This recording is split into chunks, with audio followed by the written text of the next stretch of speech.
Good Wednesday morning. This is 106.1 KYVZ. Joe Vazurek visiting with Ag meteorologist Chris Sramek at Decision Weather Now, as well as WeatherValet. Chris, we have quite the span of temperatures this morning. Yeah, Joe, we got a front that's going to be barreling in here coming from the northwest that's going to produce some wind gusts here during the morning hours. It could reach up there 55, 50 mile an hour. And when that wind switches from the southwest to the northwest with that frontal passage, we expect blowing dust potential out on I-70 and Highway 36 for a period of time. And there also will be low humidity coming in behind the front, which would elevate fire weather conditions, particularly along that Kansas-Nebraska border on the Nebraska side and out there in Yuma County where it's been extremely dry. And we'll have the combination there that'll allow a high fire risk potential with a watch in place and maybe some red flag warnings for a period of time here today. Again, the wind gusts is the biggest thing we're watching out there right now. That front is working its way in the Tri-Corners area, which is creating a temperature difference. We got gusts right now, areas from Cook to Burlington and north and west that are ranging anywhere from 28 to 35 miles per hour. Again, we expect those to kind of go up. And temperature-wise, we're at 74 in McCook, 79 in Oberlin.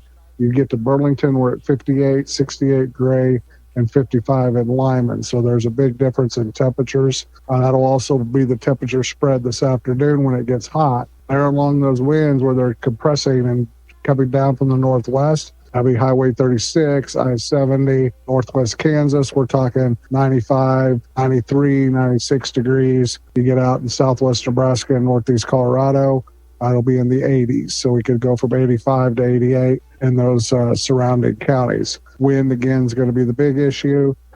Temperatures on the Kansas side, you get to south of I-70, southwest Kansas, southeast Colorado. That's where the 100 to 105 degree temperatures are. High humidity, high heat indexes, could be worried about heat exhaustion and livestock in those areas. Tomorrow, completely different story. Once we're behind this front, tomorrow's temperatures will start off in the morning in the 50s. Afternoon temperatures will be in the low 80s, sunshine and no humidity. So that'll be a nice day. We'll get humidity returning on Friday. Winds back to the southeast, back up to 90 degrees. And then we got a cold front and a storm system over the weekend. On Saturday night to Sunday morning, we could have severe weather, hail, tornadic activity, heavy rainfall. Temperatures climbing up into the 90s on Saturday, dropping all the way to the low 70s on Sunday. So we've got lots of weather packed into the next 4 or 5 days. And today we're going to start with wind and 100-degree, 90-degree temperatures. Chris, after this next 5 days gets through, does an active weather pattern continue to be in place for the tri-state area? Yeah, we officially have gone into an El Nino. That was announced last weekend. Could move to a super El Nino in a short period of time, which would mean that those waters out in the Pacific are the hottest or above a half-degree change that we've seen in I guess, history or since El Nino has been monitored. What that would do since it's a La Nina only 3 months ago, a quick onset of El Nino, that could create a volatile weather pattern in the Midwest that'll eventually move into the Corn Belt here later in the summer, dry things out to the north, the Dakotas, the Northwest. But it does look like at least to the end of June, from this weekend on, we're going to see storm systems coming through and potential for severe weather here in the tri-state area.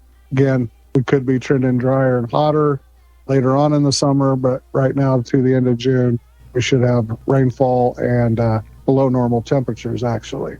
Okay, once again, that's Ag meteorologist Chris Sramek at Decision Weather Now, as well as WeatherValet. For KYVZ Radio, I'm Joe Vazurek.